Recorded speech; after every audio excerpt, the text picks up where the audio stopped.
All right, good afternoon, everyone. Thank you for joining us here at the Gain Center for our national webinar on leveraging telehealth for justice-involved individuals, expanding access to mental and substance use disorder treatment. And we are excited to partner with RSAT, Residential Substance Abuse Treatment, to provide this webinar. I am Dr. Melissa Stein, a senior research associate at Policy Research Associates, and the lead for communications out of the Gain Center.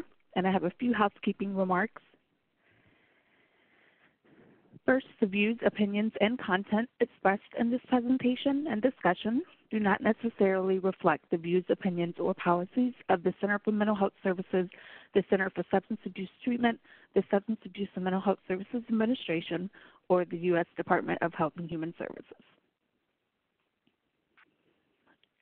Throughout all of the presentations, we welcome your questions. You'll see on the right side of your screen there is a Q&A portal. Just click on that to expand it, and then you can enter in questions as you wish throughout the presentations. And at the conclusion of the last presentation, we will address as many questions as time permits. You'll also see a couple of polls pop up here at the beginning of the webinar as well as at the end, and we really appreciate your participation in these polls. The webinar is being recorded, and we will share slides directly to everyone who has registered for this webinar hopefully in a few days.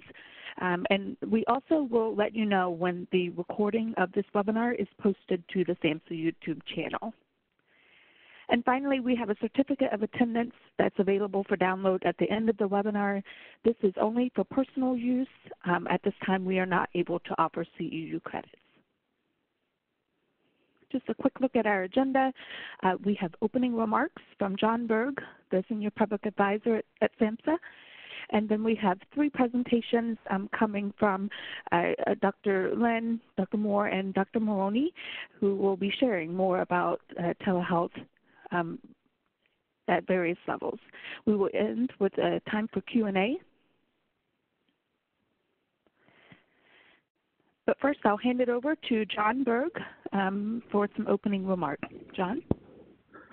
Thank you, Dr. Stein. Welcome to today's webinar, Leveraging Telehealth for Justice-Involved Individuals, Expanding Access to Mental and Substance Use Disorder Treatment. We appreciate you taking time today to participate in today's informative webinar. The opioid crisis continues to ravage U.S. communities with overdose deaths. The impact of opioid use on individuals transitioning from jail or prison back to the community is overwhelmingly negative.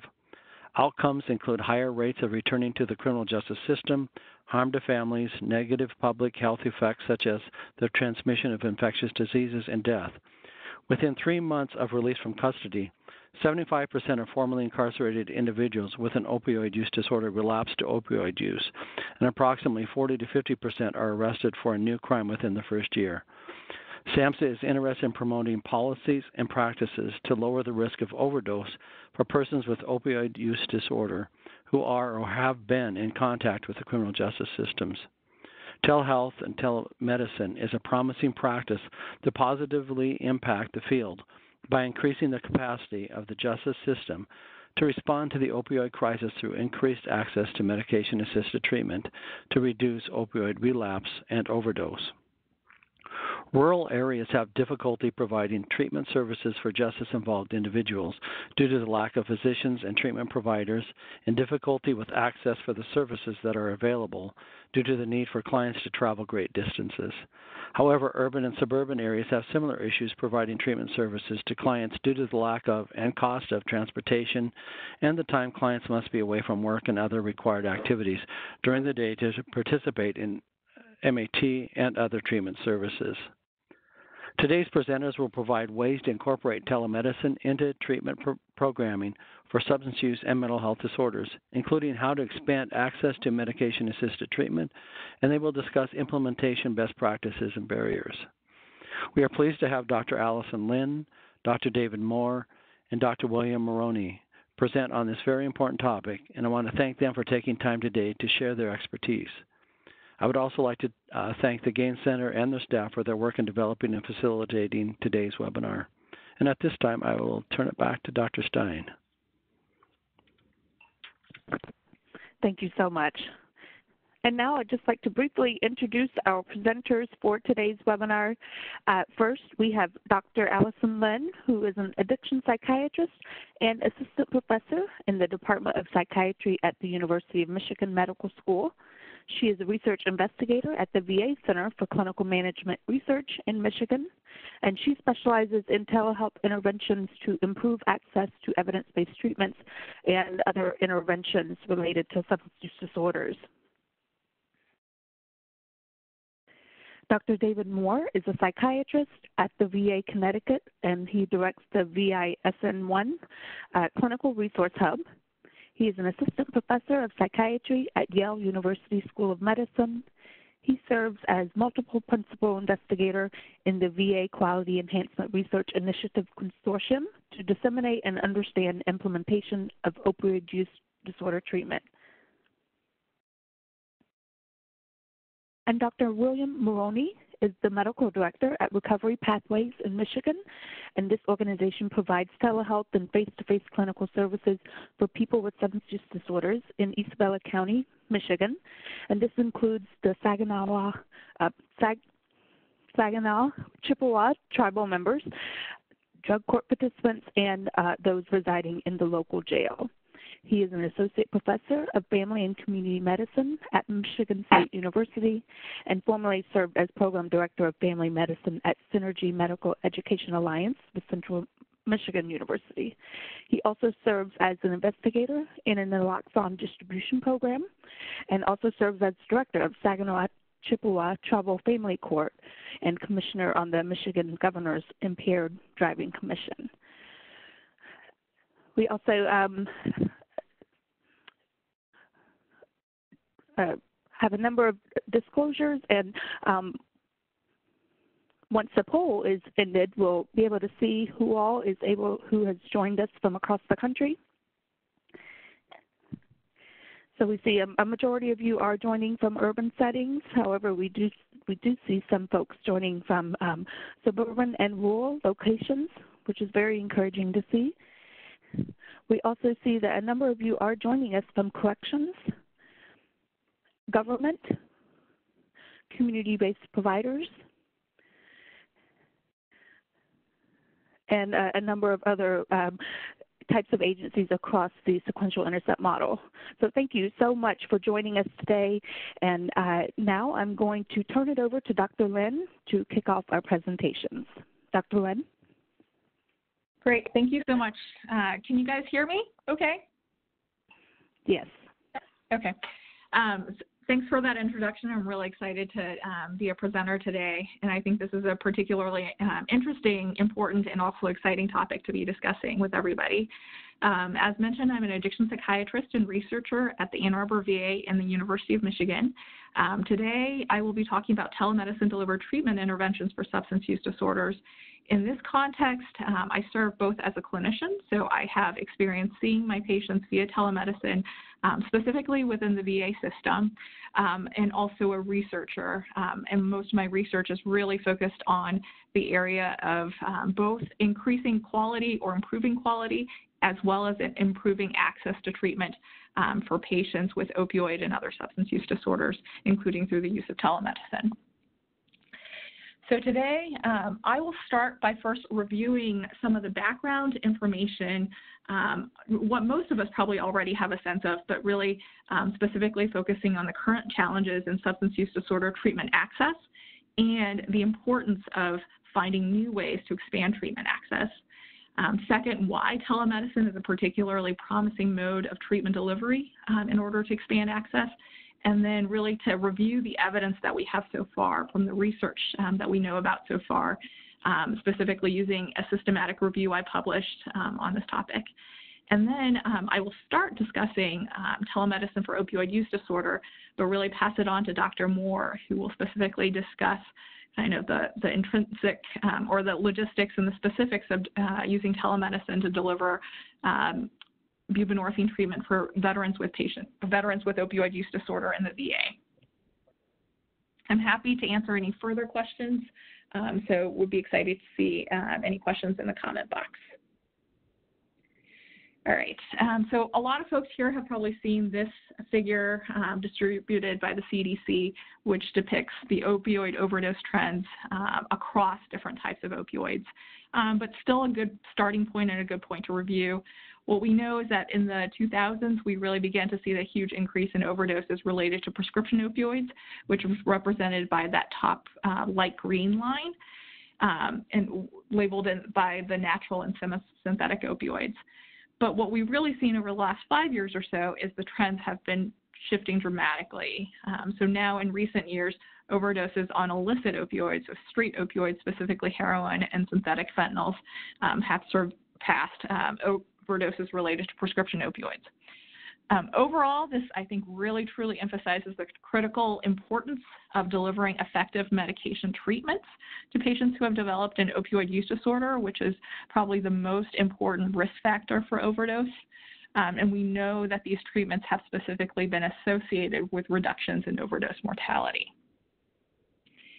At the same time, although many of us talk a lot about the opioid epidemic, I really think it's important to emphasize that it's not just opioids.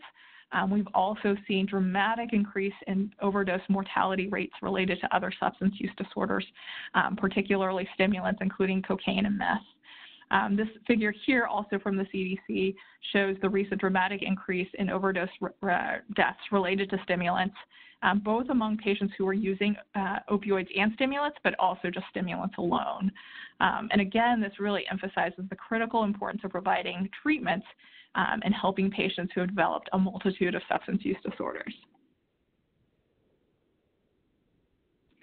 And given kind of this clear and pressing importance of delivering effective substance use disorder treatment to patients, it's also important for us to understand why aren't they receiving it? What are the most important barriers to care?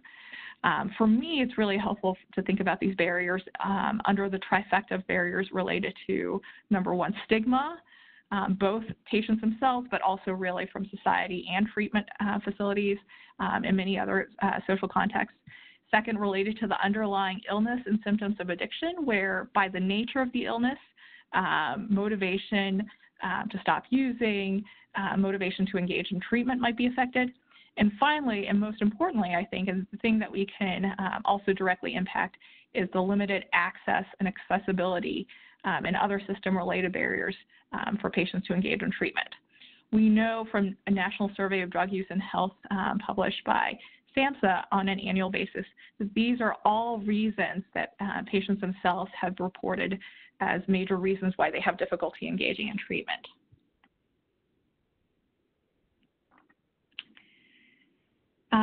I also want to specifically touch upon the criminal justice population, which is so critical both in our presentation today, but really critical for all patients with substance use disorders. We know that there are further challenges, including much higher prevalence of substance use disorders in the criminal justice population.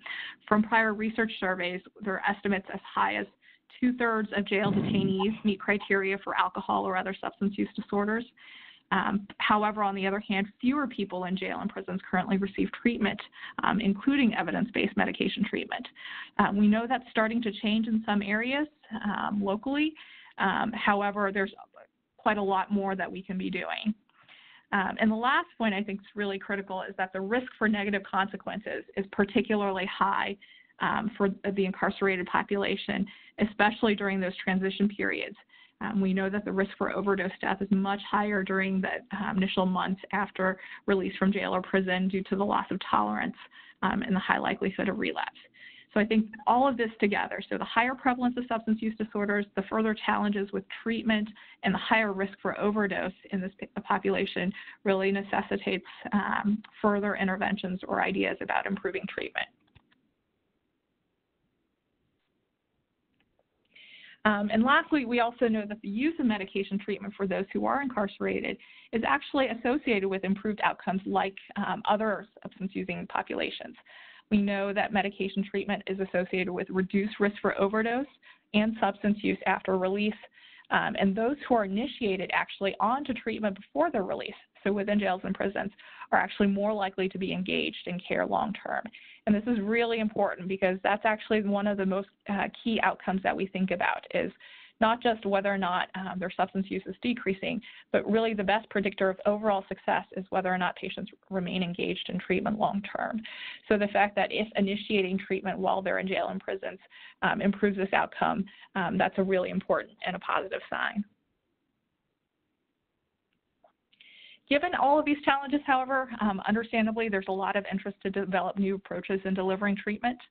And likely multiple approaches will be needed, including increasing providers in low treatment facilities, including low treatment jails and prisons, integrating substance use disorder in non-traditional settings, including primary care, general mental health care, and other settings, and finally expanding the use of telemedicine, which is what we'll be focusing on today.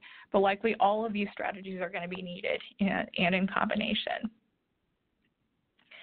Now, to start, I first want to define what I mean by the term telemedicine, because sometimes this can be confusing and it's applied to a number of different modalities. What I mean, I think what we all mean today in particular by telemedicine is that we're focused on the term for the use of synchronous or live video conferencing. So some people think of it as Skype, communicating through something like Skype, but using those types of technologies for direct patient care delivery by a clinician or provider in one location to patients in another location.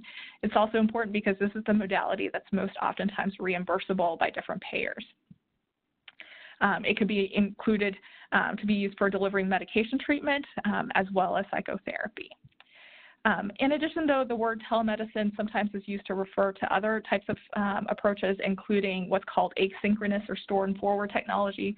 For example, a provider reviewing an electronic image or something like that, but not seeing a patient in real time. There's also numerous other important technology-based strategies, including phone, text, web-based applications that are more of auxiliary tools to treatment that we will not be focusing on today as much. And before I start describing the evidence that we have from the research for telemedicine treatment for substance use disorders, I will first remind us and briefly review the evidence of telemedicine for other chronic illnesses. We know that we've had a wealth of studies, probably hundreds of studies dating back over the last 2 decades, supporting the use of telemedicine for treating multiple chronic medical conditions, in particular including mental health conditions like depression, PTSD, and others. I'll briefly kind of highlight some of these studies. This includes a very early study done by Ruskin and colleagues in 2004, where they randomized patients to either receiving their depression treatment, which included both the medication component and also meeting with a therapist, comparing people who got their treatments in person versus via telemedicine to another location.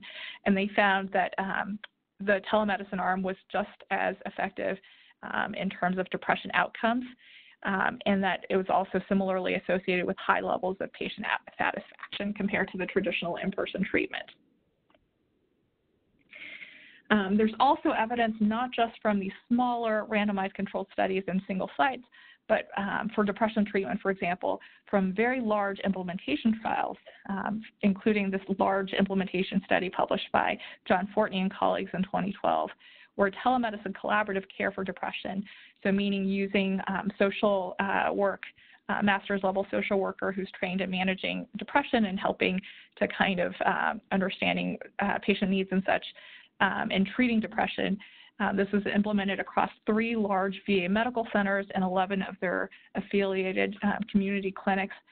They found that this intervention was associated with high satisfaction from both staff and patients, and that actually, most importantly, the majority of the clinics actually chose to maintain the program after the study ended. So all of those are really helpful signs to indicate that telemedicine interventions in general can be very effective, can be associated with high satisfaction in patients and providers, and can actually be implemented in real-world settings. However, although there have been many studies examining telemedicine for other chronic diseases, we do have more limited research when it comes to substance use disorders. And this is what motivated myself and a number of colleagues to conduct a recent systematic review that was published in the Journal of Substance Abuse Treatment. I'll briefly introduce this study and describe some of our findings. We took a very broad inclusion criteria due to the limited number of studies that have been published in this area. We reviewed the literature for published manuscripts and conference proceedings over a 20-year period from 1998 to October 2018. We included studies that addressed any substance use disorders, including nicotine use disorder, and we specifically focused on the type of telemedicine that I mentioned before, so direct patient care. We did not only included randomized controlled trials, but we also looked at retrospective studies, observational data studies, and et cetera, to get a better understanding overall. What we found was that in total, though, there were only 13 studies that met all of our inclusion and exclusion criteria. And among these 13 studies, 3 studies focused on tobacco use, 5 on alcohol, and 5 on treatment of opioid use disorders. And today, I will briefly summarize the studies focusing on alcohol and opioid use disorders here. And among the telemedicine studies that we found for alcohol use disorders, all 5 were focused on psychotherapy treatments, and none included medication components. The findings were somewhat mixed. In a study by folks in Denmark, patients were randomized to have the option of receiving some of their psychotherapy sessions via telemedicine to their home or to any other location. That intervention was associated with lower rates of premature dropout than patients who had to receive all of their sessions in person. In contrast, in another study by Staten and colleagues, rural risky alcohol users were randomized to either receiving their telemedicine deliver motivational psychotherapy intervention either via telemedicine or in person, and they did not find significant differences in alcohol-related outcomes. Now moving to telemedicine studies for opioid use disorders, there were 2 studies focused on telemedicine-delivered psychotherapy interventions to patients and 3 studies that also included a medication component. Both of the psychotherapy studies were fairly small. Those were both randomized controlled trials. They found no difference in number of sessions attended and no difference in % of drug-positive urines comparing telemedicine to traditional in-person treatment. And they also found that the participants and therapists had high ratings of Therapeutic Alliance. There were 3 additional telemedicine studies, and I think what a lot of folks here might be interested in, that focused on opioid use disorder treatment that also included medication delivery. None of these were randomized trials. All of these involved looking at an intervention with patients located in a rural clinic with a medication provider located at a separate clinic site. Treatment not only involved the prescribing of the medication, but also involved other components such as conducting and following urine drug screens. The largest of these studies, and all of these were just kind of looking back at the data, they were not randomized trials. The largest was a study conducted by folks in Ontario, Canada, which has been doing this for longest, and they've been actually doing telemedicine OUD treatment for many, many years. They found that compared to patients who received most of their visits in person, those who received their visits via telemedicine actually had better retention at 1 year. Similarly, folks in West Virginia found that other substance-related outcomes like abstinence and retention were quite similar between in-person and telemedicine treated patients. So in summary, what I want to say is that although we have a lot of studies, so hundreds probably supporting telemedicine use for other chronic medical conditions, the data for substance use disorders is more limited. That doesn't mean that it's just that we don't know yet, and probably some more research needs to be conducted. However, the ones that we have to date for substance use disorders, there are some indications that telemedicine, especially for psychotherapy interventions for alcohol and opioid use disorders, might be really promising. However, there are a few things to consider. For example, the availability and the logistics of telemedicine technology, clinician comfort level, those are kind of the key things, I think, in terms of thinking about implementing it. And I believe these are also some of the things that Dr. Moore and Dr. Maloney will focus on later on. Also, the other key thing is, most importantly, I think it's important to think about what is the alternative. So if you have a patient somewhere who really has no other treatment options, meaning they can't see another provider in person, if the alternative is no treatment, then telemedicine is likely going to be a much better alternative to that.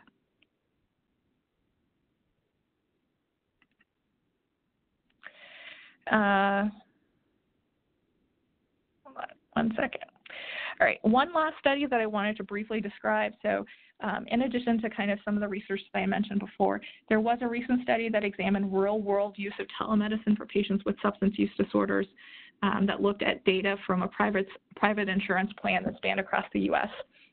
And they found that the use of telemedicine has increased substantially over the last decade or so, but the growth has been slower for substance use disorders than for telemental health.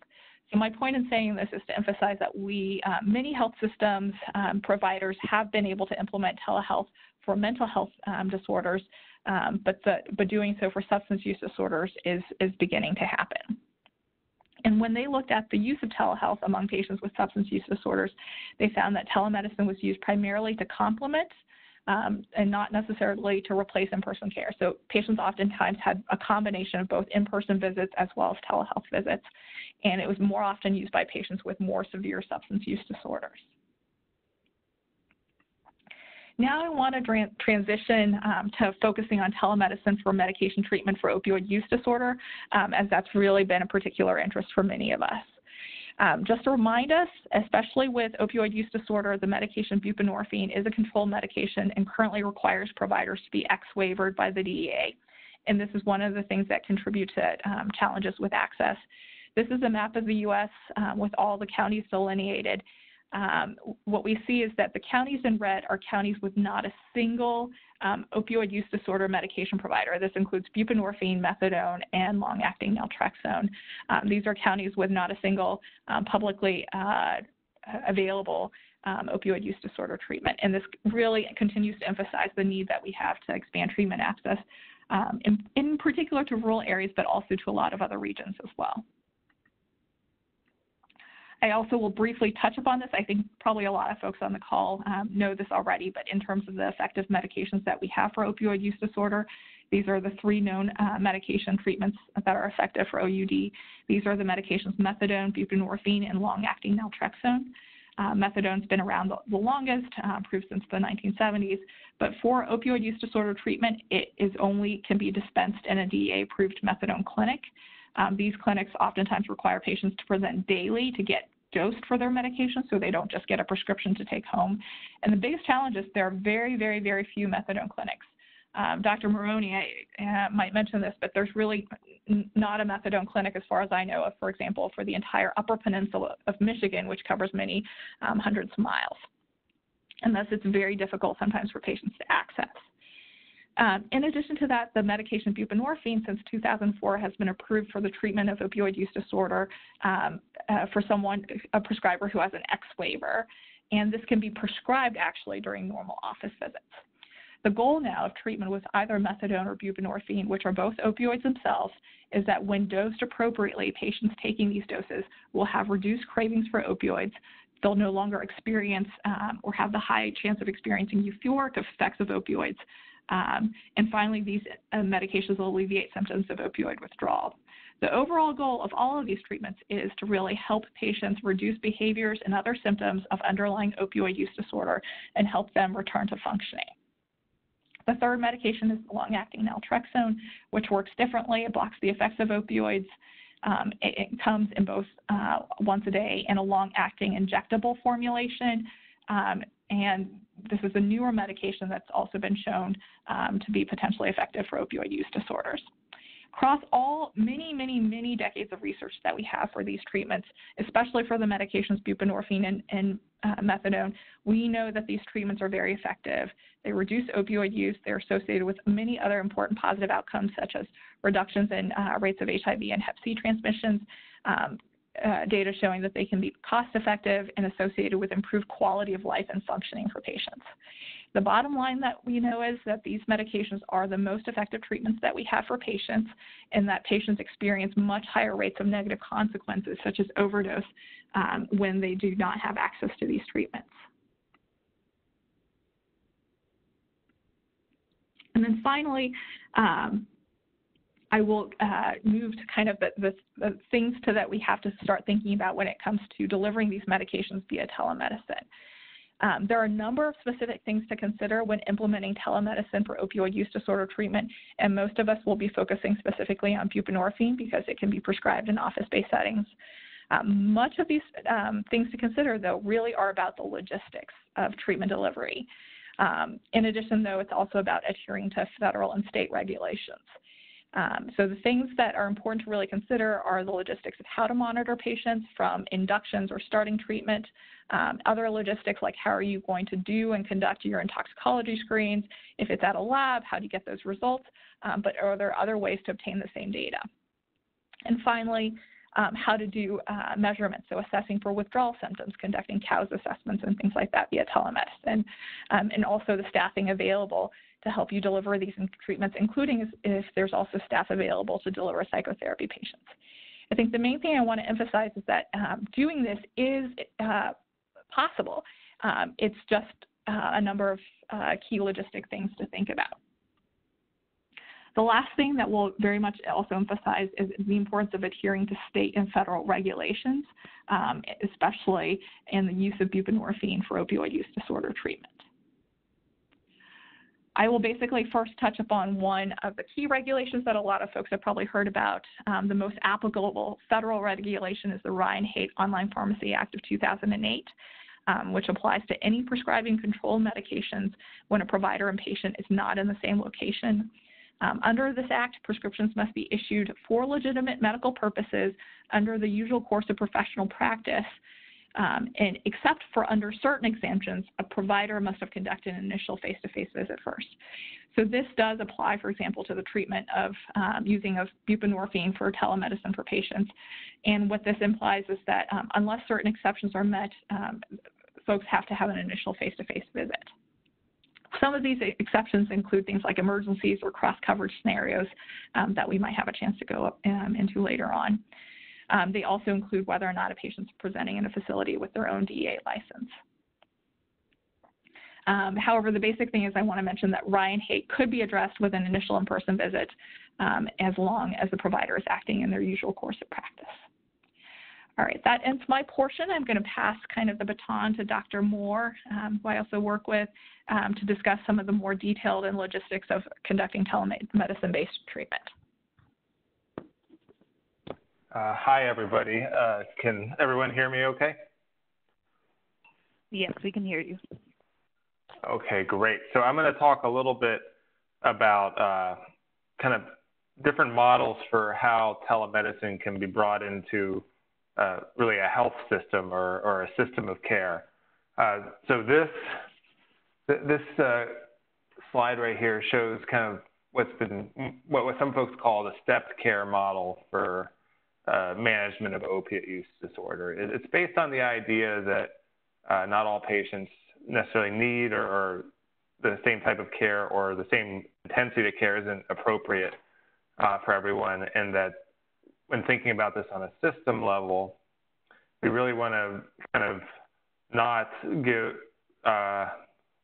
realizing that provider resources might be scarce, we want to make sure we reserve the correct types of providers for the right situation. So at the very bottom step is the idea of self-management. This is where there is not a medication-assisted treatment or an MOUD, a medication for opiate use disorder, for the patient with who is struggling with opioid use.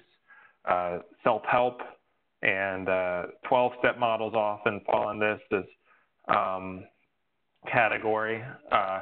What we're really going to be talking about are step 1 and step 2. This is where there's recognition that the patient requires some type of medication to help support recovery from opiate use. It's based on the idea also that a lot of the treatment effect comes from that medication. A lot of the studies have found that kind of regardless of the situation where the medication is prescribed, there is generally a pretty good response, or it's not a complete recovery guaranteed, but most of the treatment effect comes from the medication that is treating the opiate use disorder. So the first step is often called addiction-focused medical management. The idea is that primary care or general mental health providers can provide the treatment. Step 2 is reserved for specialty care. addiction specialists, so folks who have completed specialty addiction training beyond the X waiver, maybe more intense settings like addiction groups, IOPs, or even residential programs.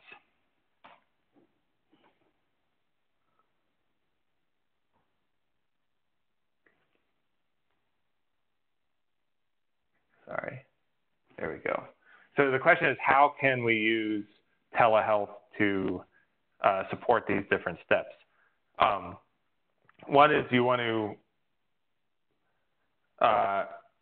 remove the barriers to treatment. So in a health system, one thing that can be done are things like removing pharmacy barriers or artificial things that might prevent folks who are working in a health system to prescribe. So looking at the VA, one thing we've noticed is sometimes primary care providers haven't been allowed to provide buprenorphine. So there's been a big push within the VA to take away that artificial barrier to prescribing. So, and the idea is that many patients are appropriate for primary care provided buprenorphine treatment. Another way is to provide incentives to people who are already there. Performance pay, kind of changes in panel size if you're prescribing buprenorphine. Those have been found to be effective ways to do this. And then also increasing support. So increasing access to trainings, and then things like Project ECHO, which is an educational kind of a group learning, case-based initiative to get people more comfortable with prescribing. Finally, you can actually use telemedicine. So this is what Allison was describing, having a remote provider prescribe into a setting. That prescriber could be a primary care physician or provider, a mental health provider. It can use telecare management to help support buprenorphine prescribing. Or in some cases, it might even be a step 2 provider, someone who's a specialist, someone to maybe help support groups or IOPs to do therapy to support prescribing, or a specialized addiction provider for really complicated patients.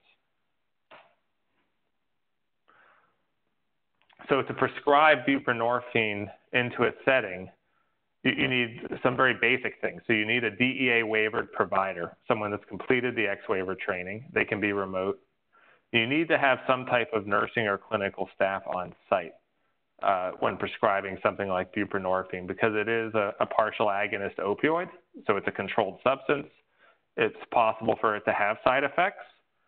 No medication is without risk. You need someone to be able to do vital signs, things like that, to monitor the process of starting the medicine also, especially when starting a new medication. That's when you're most likely to have side effects. And if starting it is in the context of opioid withdrawal, it's very important to have someone on site to manage the withdrawal symptoms and support the patient who is getting started on the medication. It's required to be able to monitor the prescription drug, the PDMP, the prescription drug monitoring programs. Every state has one, and those are used to keep track of controlled substances. You need a reliable pharmacy. These are not medications where a gap in treatment is acceptable. So there either has to be a pharmacy on site or a way of delivering that medication to the site that's reliable and timely. There has to be ability to do laboratory testing. The most basic is urine drug screening. It doesn't necessarily have to be point of care, but something where kind of the urine can be collected when it's needed and then get the results back in a timely fashion. And so it's required for buprenorphine also to be able to refer to a higher level of care. That if there's something that makes the patient more complex and they're not doing well, that there's some way of kind of keeping them in treatment if you're going to prescribe it. And then for teleprescribing, and so all these things are true for whether you're teleprescribing or not, But for teleprescribing, what you need to do is two extra things, is really pay attention to the laws. You need to comply with the Ryan-Haight Act, so that's the federal law that regulates all this, and then prescribe compliance with the local state laws. And those are variable between sites. So this is an example from our clinic. So our clinic is remote. It's based in Connecticut, and we help a health system in Maine support their buprenorphine efforts. One thing we've been able to do is to prescribe into large clinics. So large sites that have a lot of support staff on the ground, a lot of nursing and technicians who can, and primary care providers who can kind of manage a large number of patients in a large caseload. What was lacking was an X-waiver prescriber to treat those patients. And so our X-waiver prescriber, our buprenorphine prescriber, was able to manage patients with the support of quite a few staff on the ground. What's nice about this arrangement is that you can prescribe into groups. You can also very easily do a monitored induction or a monitored initiation of buprenorphine, since there's plenty of staff on the ground to help monitor complex patients. So the telehealth provider, who is based in Connecticut, can do a video visit with the patient in either Augusta or Bangor and do the interview, kind of observe how they look, and then work with nursing staff on the ground to make sure that they're getting started on medications.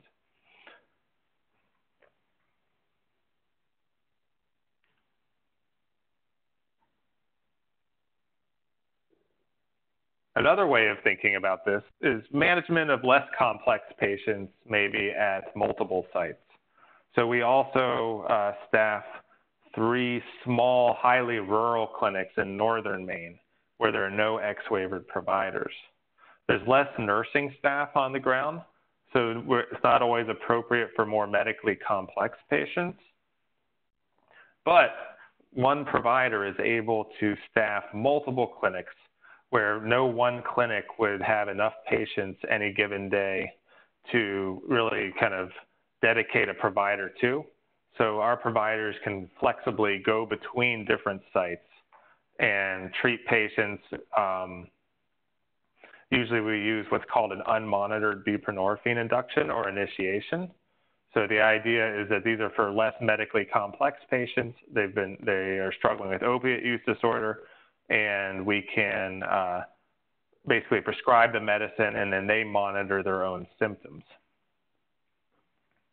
One example is of a patient who presented to one of these clinics actually without warning. So they presented to their primary care provider, a 30-year-old gentleman, and he was in opiate withdrawal with all the symptoms of it and really very uncomfortable. And their primary care team was able to call our clinic, instant message us, and let us know that someone had presented. They were seen first by the primary care provider, and then we were able to video in and get a good history and start the medication at that time. And he was able to go home and then start buprenorphine on his own and then present the next day. And then, so that happened in one site, and then that provider was able to switch to another clinic to do a follow-up visit for someone else. So it's really quite flexible, and it's a good way of making sure that kind of scarce resources are shared over a large geographic area. So here's a disadvantage. So we also staff clinics in New Hampshire, but we cannot currently prescribe buprenorphine into these sites. New Hampshire is an example of a state that has a state law that prevents teleprescribing of controlled substances like buprenorphine, except for very rare circumstances. They actually have to be seen at a SAMHSA certified opiate treatment program and by the prescriber doing it in person before teleprescribing can happen. So it might be doable for a provider in the state of New Hampshire, but not from our remote clinic. So it's really important when doing this to pay attention to the state laws. This may change a little bit in the coming year, the DEA is going to create a new rule on what teleprescribers can and cannot do, but we don't have that rule yet. The other big advantage to this is that it's very flexible in terms of the lives of our patients. So it's kind of, so I don't work in a correctional setting, but I know that when people are released either from jail or prison and they rejoin the community, that they may not stay in one area. They may move because of work or family. And so one example is a patient that I was working with in Caribou, Maine. I started him on buprenorphine there. He took a job down in Augusta and Portland, and then eventually came back to Caribou. But I was able to follow him at multiple sites through telemedicine, and there were no delays in treatment. So this was actually really important in supporting his early recovery. So in summary, there's different ways of providing MAT within a kind of a larger system. You have to be mindful when you first start it, that you have all the kind of the building blocks in place, being able to do lab testing, having access to a pharmacy or having a connection with the local pharmacies where you're teleprescribing into. There can be some barriers. Most of them are state laws, but just kind of things like the weather could be different in different sites. So I have to pay attention to the fact that Caribou, Maine may have 6 foot of snowpack by the time January rolls around. And so it might be hard for the patients to get into the clinics on some days. So thinking about how you're going to kind of handle those kind of geographic differences. But it can be really rewarding also, because often a lot of the communities that you teleprescribe into, they don't have providers who provide buprenorphine, and they're very appreciative. They live in these towns, and to see access to such an effective treatment come into their communities it's generally a very positive response. So I think that's it. So this kind of wraps up Allison and my portion of the talk. Here's our references. I'm going to push along over to Dr. Maloney's talk.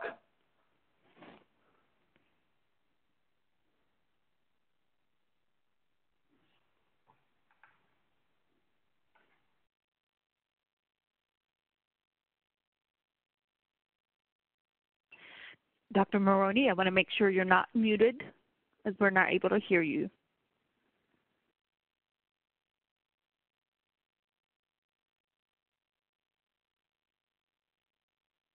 I was muted. I'm sorry. There you are. Great. Wonderful. Okay. All of that was fantastic groundwork laid before you to see the forest, and now I'm going to take a closer look and show you a couple trees and a couple bushes and try to show you some of the fruits of telemedicine.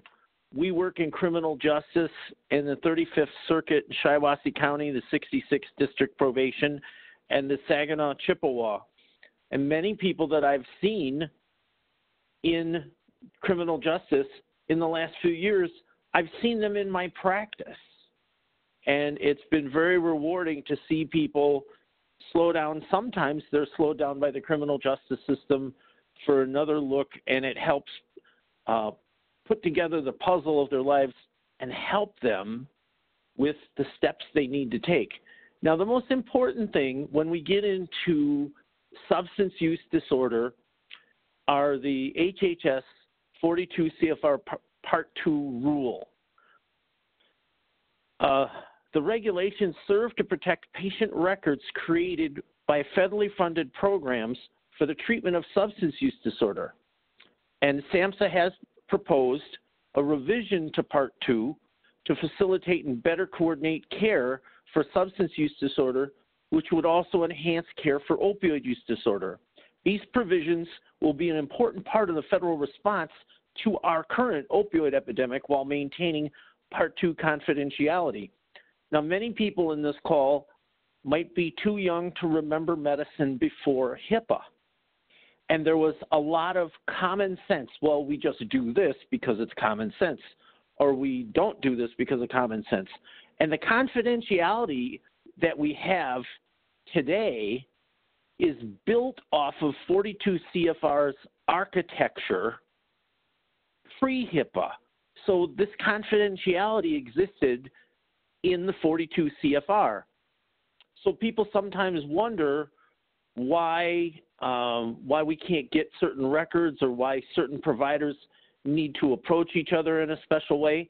And it's because before HIPAA, this was a very important part of the treatment, the confidentiality.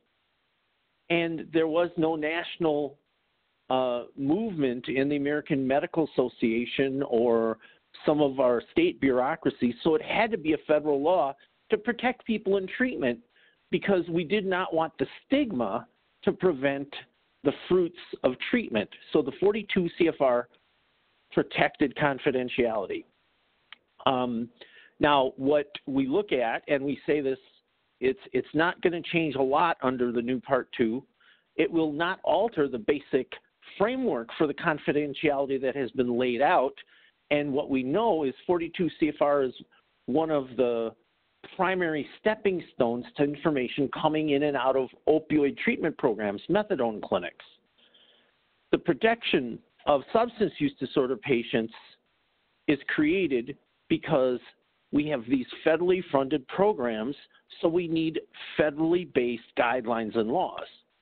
Part 2 will continue to prohibit law enforcement use of substance use disorder patient records in criminal prosecution against the patient. And it will continue to restrict the disclosure of substance use disorder treatment records without the patient's consent. And that makes sense. But we didn't have this concept 30 years ago when we really needed this kind of assurance that substance use disorder could continue and protect. 42 CFR did that. HIPAA did not exist 30 years ago, and it was the 42 CFR that allowed us that. There were different phases of HIPAA too. Part of HIPAA related to billing, and 42 CFR conserves confidentiality. So here's the billing footprint of Recovery Pathways clinics based on the counties in Michigan that we serve. We bill patients from 458 zip codes. Now, we don't do this in one center. We have 9 centers in 7 counties, and we're able to reach out. But some of these counties have absolutely no providers, and we can't be there 7 days a week. We travel. We even have a new mobile unit. So how do we get to that site? And those patients, they could come to our office, but it's too far. Substance use disorder patients often have transportation problems. So we put sites out, and those sites gather people, and sometimes the provider is not able to be there. So we have a caseworker or a therapist that is pre-placed, and we have face-to-face service in community mental health, in the community mental health center, and we have telemedicine service in the community mental health center, and we've also taken telemedicine into the jail, and we've offered naltrexone, extended release 380 milligram in the jail, connected to our telemedicine visits. Administered in the beginning, I would go into the jail and give the shots myself, but now I have a jail nurse that does that. Some of the effects that we've seen in Isabella, we would look back to 2014. It was like a pre-heroin, pre-fentanyl baseline of what opioid overdose deaths were, and it was about 3. And the fentanyl hit the heroin supply in 2015, and deaths skyrocketed to 13. And we opened up in an adjacent county so people could travel across the county line and come to us. So maybe that's not significant. But in 2017 and 18, we had embedded face-to-face services and telemedicine in Isabella County, and our opioid overdose death rates were 8 and 8, 2 years back to back. Now, I recently did the data, and the 11 out of 12 months data for Isabella County with enhanced services in the tribe, in the jail, using telemedicine and face-to-face and community mental health, we've gone from 13 overdoses in 2015 to 2 for a partial year. For 11 out of 12 months, we've only had 2. And I think it is an example of treatment saves lives.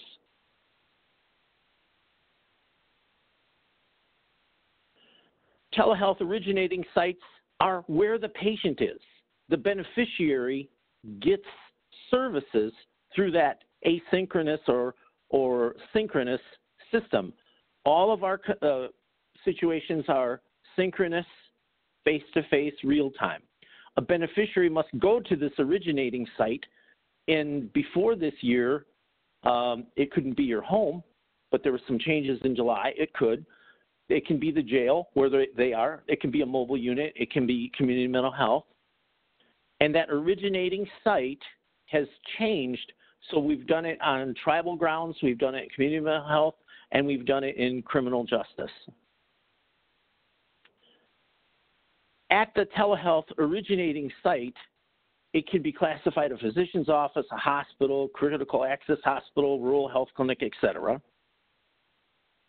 And the distance site, which is our provider, if it's me, it's a physician, but we have nurse practitioners, physician's assistants.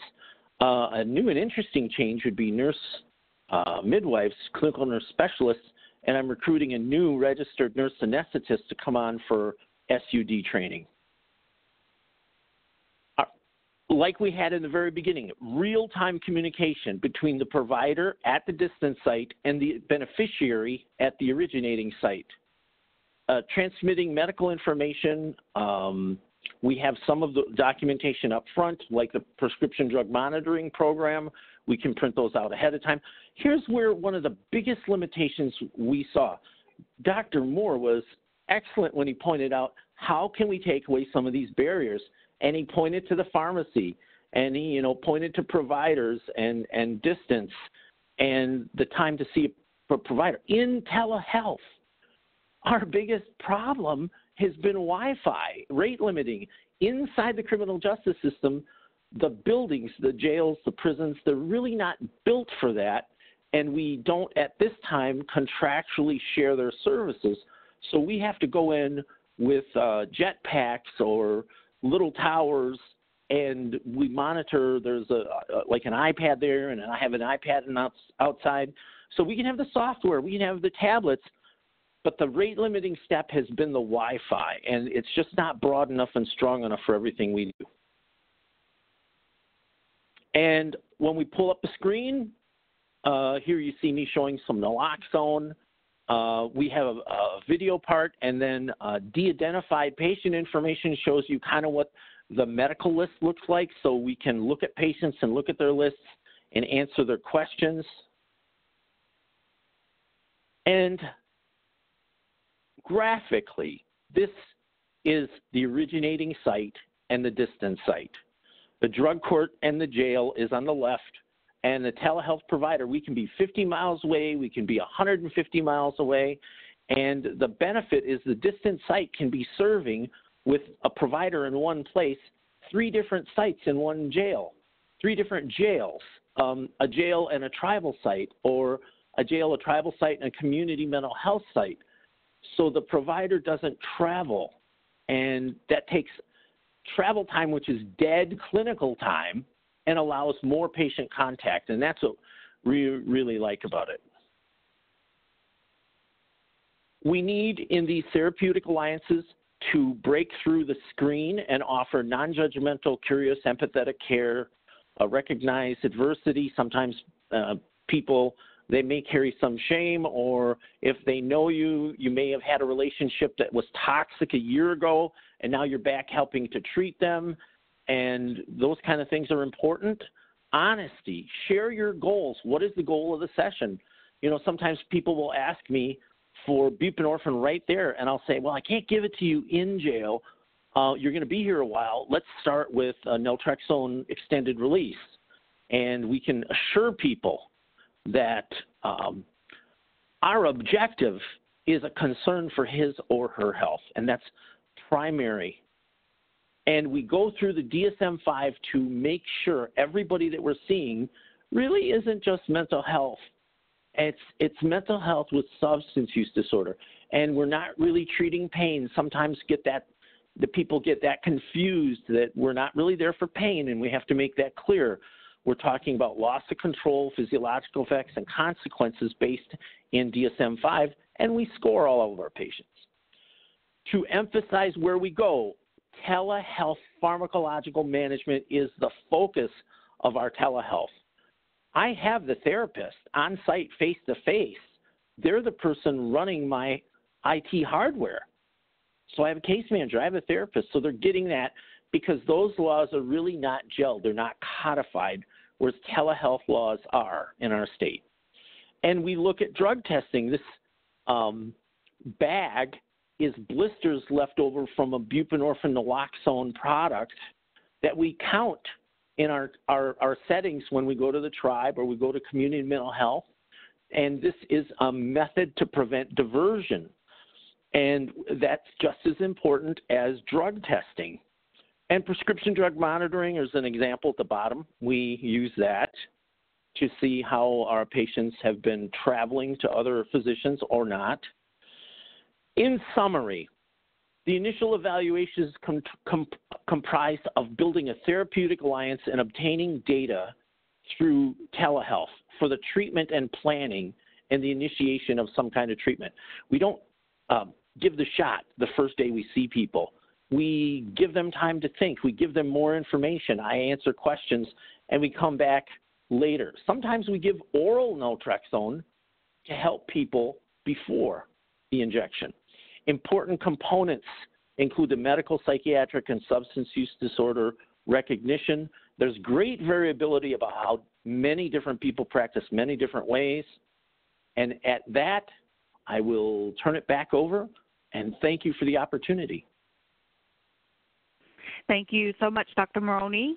And we will have some time for Q&A, so please look at the Q&A portal on the right side of your computer screen, and please enter in any questions you may have as we have some time to go through those questions. I also want to make sure that we make clear that we misspoke earlier during the webinar, and this is one webinar where we are offering CEU credits through our partnership with RSAT. They are making this possible, and we really appreciate that. So yes, this webinar is going to count for CEU credits, and we will be sharing a link at the end of the Q&A session through which you will be able to access instructions around obtaining those CEU credits. So we apologize for misspeaking on that, and again, just really express our appreciation to RSAT for their partnership with us on this webinar. Before we get to that, though, we want to go through some questions that you all have submitted throughout the two presentations. And, I'm just going to start at the beginning. It looks like a couple came through during the presentation by Dr. Lynn and Dr. Moore.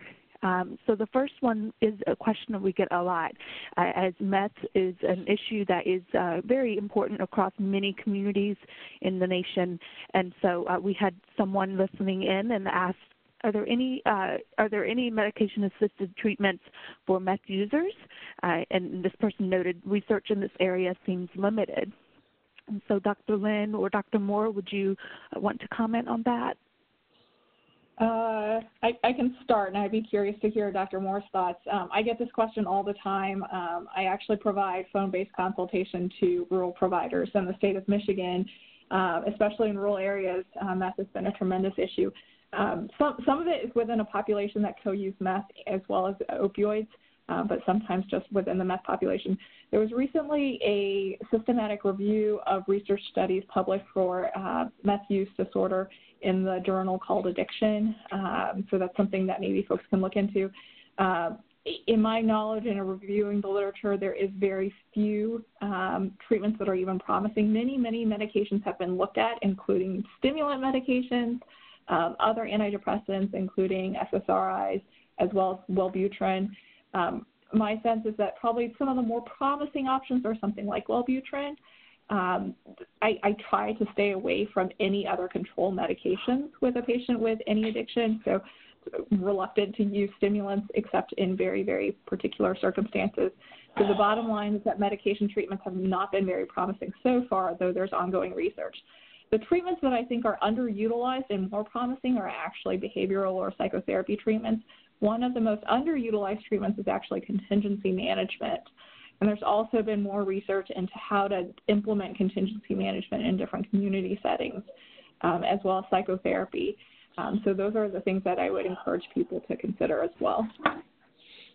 Oh, I'm sorry, one last thing. The key thing that I've noted in treating patients with meth use is to really be vigilant about treating concurrent disorders, so concurrent mental health disorders, as well as other substance use disorders, including opioid use disorder with the medications we've discussed so far.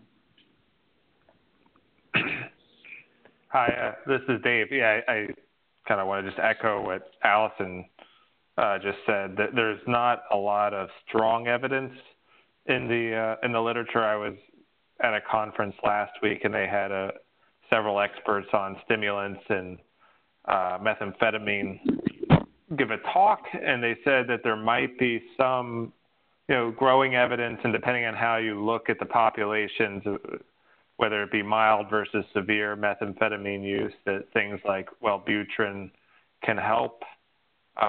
Maybe naltrexone in some settings. So, these are things that are not strong evidence bases. Definitely not FDA approved. There are some studies where they maybe have seen some benefit from stimulants, but it would be a really hard thing to do to prescribe that, I think. I would be outside of what I feel comfortable doing. And contingency management, a lot of the behavioral things.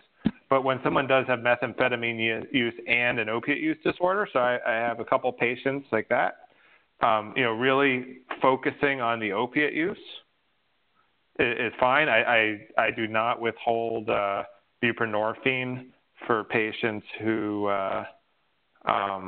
maybe are struggling with methamphetamine use, as long as I'm not worried about a major safety issue or diversion. If I can feel comfortable that there's no diversion and they're taking the buprenorphine as prescribed, then I'll continue it. I have one patient who, has not used opioids in 2 years, even though he does from time to time relapse on methamphetamine. And I consider that a success in some ways, even though it's not 100% success. Thank you for that, Dr. Moore. And I believe this next question came in during Dr. Moore's part of the presentation. So I'm not sure what rule this person is referring to, but they asked, how did you accommodate the rule for an initial F2F visit? Do you feel comfortable responding to that? Yeah. So that's the question about whether or not you have to have a face-to-face visit. This kind of gets down into the terminology of it. So technically, face-to-face, for the purpose of Ryan Haight, can be a video visit. The in-person part's the most, so this is where the terminology gets really confusing. But so having an in-person in the office visit, our way around that is that we work between DEA-registered sites. So our medical center has its own DEA registration, and the small rural clinics we work in are also DEA registered. And then what that means is we can prescribe via what's called telemedicine in the Ryan Haight Act between these sites. I would not be able to see a patient outside of a DEA registered site. So if they were in Maine and were in a different clinic that did not have a DEA registration, then I would not be able to see them and prescribe buprenorphine. One thing I didn't kind of bring up is that buprenorphine is actually a Schedule III medication too. So which means that since it's Schedule III, you have more refill options. You can actually refill it up to 5 times in a 6-month period. So say you you could do different types of visits, and if you're feeling confident that they're doing urine lab testing and they're not diverting, then you can still prescribe without doing a visit between DEA registered sites potentially. And it gets a little more complicated. I think, for the most important rule is to remember that you can do it between DEA registered sites as long as that state permits it. Sometimes a state may have an extra law that you have to be mindful of. Hopefully that answers the question. All right, thank you so much. And this question, I think, could be answered by all three panelists. So this person stated that there is a lot of diversion going on with their sublingual Suboxone alongside in-clinic drug screenings, and they are wanting to consider the buprenorphine implant. So they were wondering, what are some of the barriers via telemedicine to get this prescribed, particularly in rural communities?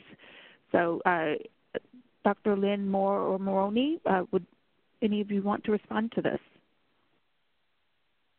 So this is Dave Moore. The implant, we usually shy away at the implant just because its effective dosage is not particularly high, and there's not a good track record on when to stop, like how long you can use the implant for. I think maybe Allison or the other folks want to correct me on that, but there are other things like Sublocade, which is a little different than the implant. It's in a long-acting injectable formulation that's every month, and then we have not had success in getting it implemented because you need to have a pharmacy and a staff that can do it. But I think it would be great. That's one of our goals, is to get Sublocade available in some of the clinics we work in, especially for folks and a lot of our patients have asked for it because they don't like taking medications.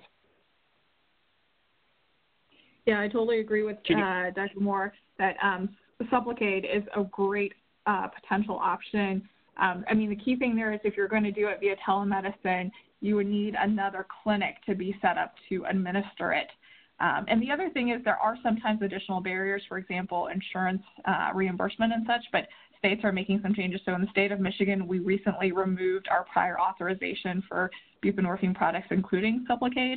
And so it makes it easier to get to patients, but then you'd have to make sure that, you have, for example, a distant clinic that has like the MA or nursing support to do an injection, which is not, I think it's doable. And can you hear me okay? Yes, I can hear you. Okay. There are 2 points I'd like to make about the diversion with this. Listing the Sublocade is an excellent idea. There are certain things you want to make sure you can do to not get into trouble. When we do it, we have an agreement that the patient has to be stable. It's part of the FDA approval. And when it's delivered by FedEx or UPS, the patient gets the shot the same day because it's a Schedule III, and many places do not have the proper licensing to have a Schedule III on-site overnight or 2 or 3 days. So the patient has to know that when that's delivered, they get a phone call and they come and they get the shot right away. There's also a little bit of pain in the injection on the sub-Q side, and we've used a generic lidocaine cream to make it very comfortable. We have less complaints.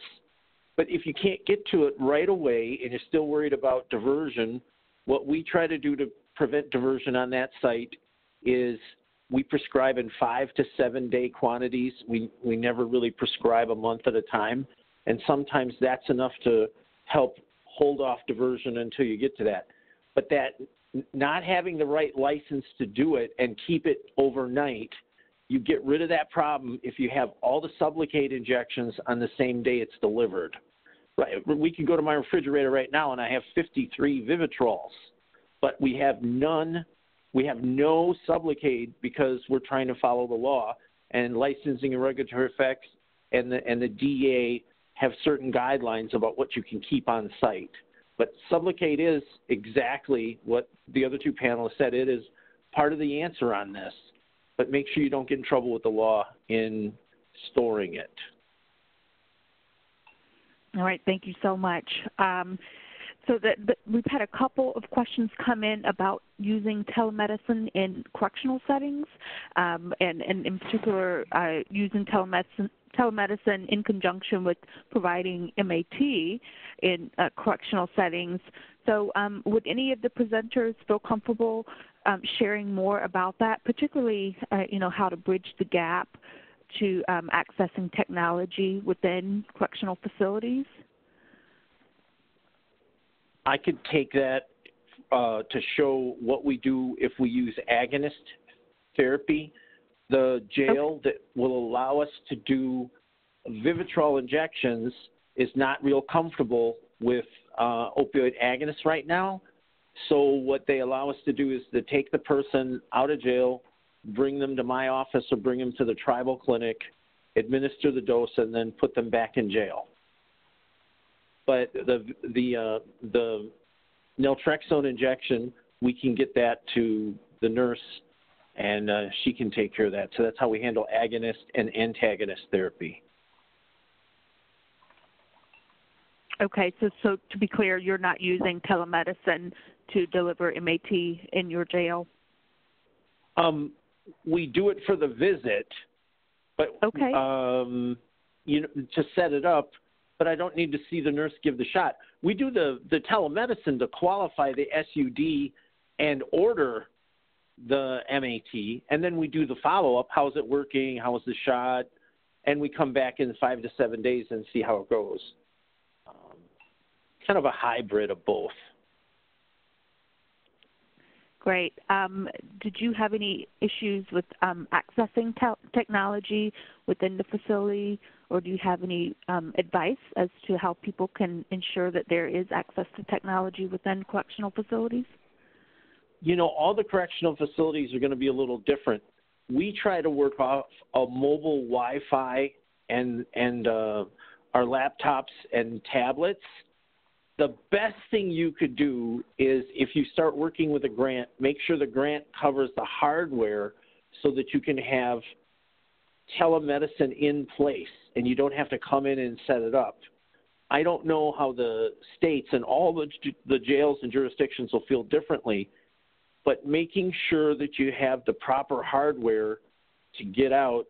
Using Wi-Fi is somewhat mitigated with all that concrete and steel.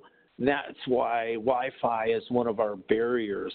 But if we could get access to IT for the Department of Corrections, it would vastly improve. And that's our next step, to see if we can get the Department of Corrections to help us increase the quality of our IT for telemedicine. Wonderful. Thank you so much. And I think you also probably would, well, I want to pause. Dr. Moore or Dr. Lynn, is there anything you would like to add to Dr. Maloney's comments? Okay. Well, hearing none, we'll move to the next question. This one's more about court leaders. Can you speak about the role that court leaders should take in deciding to implement telehealth? So court leaders? Sorry, that term. What does that mean? So the full question is, can you speak about the role that court leaders should take in deciding to implement telehealth in either jails or prisons, or diversion programs throughout the court process? And that would be open to any of our presenters who feel comfortable responding. Hi, this is Dr. Lynn. Yep. Go ahead, Dr. Lynn. I have a feeling. Yep. Go ahead. The definition of court leader might lead us to take this in different directions, but all three of us would probably agree that we know judges today that will totally support medication-assisted treatment that 5 or 10 years ago had the opposite opinion. And if these are the court leaders that can help advocate for us with the Department of Corrections or our local jails, All you have to do is show them the results. Less recidivism, people get jobs, people's lives change. So if those court leaders can see that, when they come back, almost all the judges we're working with in criminal justice had exactly 180-degree opinions of what we do 10 years ago. And they've all changed their mind now that they've seen the data. And I open that up to the other two panelists. Yeah, I totally agree with that. That sometimes when it comes to adopting a new practice, right, for example, telemedicine, like I said, telemedicine's been done for many decades in many different settings. And I imagine that there are probably jails and prisons that have been using telemedicine just for a staffing perspective for lots of other things. But having the additional kind of motivation to utilize this newer approach for medication treatment, I think having court leaders, judges, et cetera, be part of that kind of discussion and that push is really critical, because it's hard for anybody to do anything new, especially within large systems like that. But just having the additional kind of motivation to say this is something that we need. It's really hard to get new providers or providers into jails and prisons. Really, maybe the most realistic way to do it is through the use of telemedicine. I think would be critical. But then to take the further step back of continuing the push for availability of medication treatment within jails and prisons, that's also got to be the first step. Yeah, I think I would echo that. I was thinking about a patient that I treat. So I don't work with folks that are part of that are in the legal system, but every once in a while, someone will come into the clinic and they will come in because they're maybe facing charges related to something, and they really feel the need and the pressure, and that maybe their probation officer does also, to kind of demonstrate that they're engaging in care. And I've heard it multiple times that from patients that maybe they perceive that judges are looking for treatment. They're looking to see that patients who have an opiate use disorder are engaging in treatment. So, I mean, these are the folks that I that naturally select for my clinic because I'm offering buprenorphine. But several times now I've had patients come in and they say they want to go on Suboxone because, they're worried that they may go to jail, and they want to kind of really demonstrate it. And that suggests that a number of judges, at least in the communities that I work in, are supporting it. I don't know that they're looking for telemedicine. There wouldn't be any options if they didn't come to my clinic, because there aren't any other options in those towns. But I think this can really be expanded. And if once the courts maybe even start to advocate, within their own systems, they can start to have these telemedicine relationships, and a lot of interesting things can be done. But yeah, I'd like to give two very short examples of court leaders and how they change things. We had a problem where the regulations did not allow a Schedule II to be used in that facility, and they went to the county, and the county commissioners and the jail administrator and the sheriff designated a room in jail, not jail, so that treatment could be in that room, because according to the other rules, that couldn't happen. And court leader sometimes is not a member of the court. In Midland County, the sheriff came to us directly and said, I want 100 Vivitrol shots this year. Can you come over and do it? And it's not that the courts were against it, but the sheriff was closer to the population issues, and he was seeing the same people in the recidivism. So in his criminal justice setting, he was pushing the advance of MAT in his jail.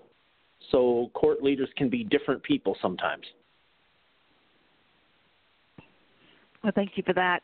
Okay, so we have reached the end of the time for Q&A because we have a few housekeeping slides that we want to visit.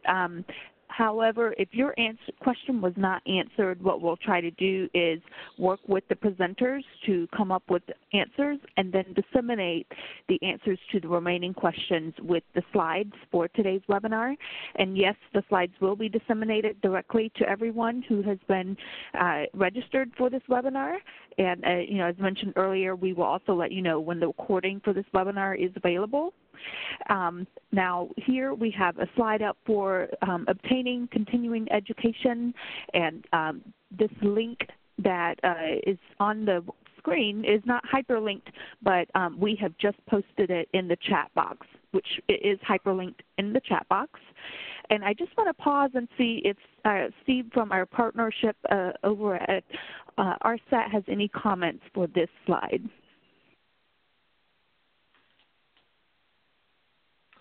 Hi, can you hear me?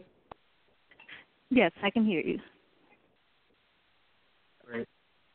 For anyone that's not familiar with the RSAT webinars that we hold monthly, I know we have some on the line, but this is a simple 10-question quiz about today's webinar, about content from today's webinar, in order to receive credit for continuing education for the whole 90-minute session. You'll have to answer a few questions, giving us some feedback on the presentation, and answer 7 questions correctly out of a 10-question quiz. If you have any issues or have any questions, feel free to email me. I'll pop that into the chat box as well for any questions about continuing education for this webinar. Thank you. Thank you so much, Steve. And we really, again, want to express our appreciation. So RSAT is a BJ, Bureau of Justice Assistance funded technical assistance center, and so we really appreciate them partnering with us on this webinar. And if we could move to the next slide here, we have some additional resources. There was a question about 42 CFR Part 2. A couple of resources that might be helpful are going to pop up. You should have seen a file transfer box pop up on your screen, and shortly you will see a file name for these 2 documents come up. And these are from SAMHSA and provide a little bit more information about how to think about 42 CFR Part 2 and how it applies to your work. So if you click on the file name, the download button should turn a darker gray color, and you can click on that download button, and those documents will then download directly to your computer. You can also go to healthit.gov, and these 2 resources are also listed on the web there at healthit.gov. We also want to give you a heads up for another opportunity to learn more about how we can leverage technology. The SAMHSA Gain Center is going to be hosting a virtual learning community around technology in the coming calendar year. And so the name is Utilizing Technology to Increase Service Engagement and Optimization. And so this will not just focus on telemedicine, but it will look at various technologies that are being applied to increase service engagement. And so please be on the lookout. If you're on the GAINS listserv, you should see emails coming out. And so if this is a topic of interest to you, then please be watching for emails in the coming calendar year as we kick off this virtual learning community. And if you're not on the GAINS listserv, here is a short link that you can copy and enter into your browser, and it will take you directly to a page where you can sign up for our e-news. And we, on a monthly basis, share articles about programs in across jurisdictions in the U.S. that are doing great work to move people with mental health or substance use disorders out of the justice system into treatment and services. So, and we also share a lot of information about these types of webinars and other events coming from the GAIN Center through our newsletters. So please sign up for that. And then finally, if you had a question that didn't get answered, please do not hesitate to reach out to the Gain Center. And, if our presenters are in agreement, we could potentially link you with the presenters if you need to speak with them directly. We could see if they're open to that. And otherwise, we also have in-house staff who can provide phone-based technical assistance. So feel free to reach out to the Gain Center. There's the website there at the bottom of the screen, as well as our toll-free number. And so don't hesitate to reach out. We receive funds to provide phone-based technical assistance to communities across the country to do this work. And with that, we have a poll that has popped up, and we welcome your feedback. If there are any other technical assistance strategies that you think would be helpful around this topic, let us know. And we also are interested if any of the additional topics related to today's webinar would be of interest to you. So we really appreciate your participation in that poll. And then finally, thank you so much to Dr. Lynn, Dr. Moore, and Dr. Maloney for your time and wonderful presentations. We really appreciate what you're doing in the field and sharing that work with us today. It's been very informative. So thank you so much for your time. And with that, we'll bring the webinar to a close. Thank you so much and hope to see you on tomorrow's webinar. Bye-bye.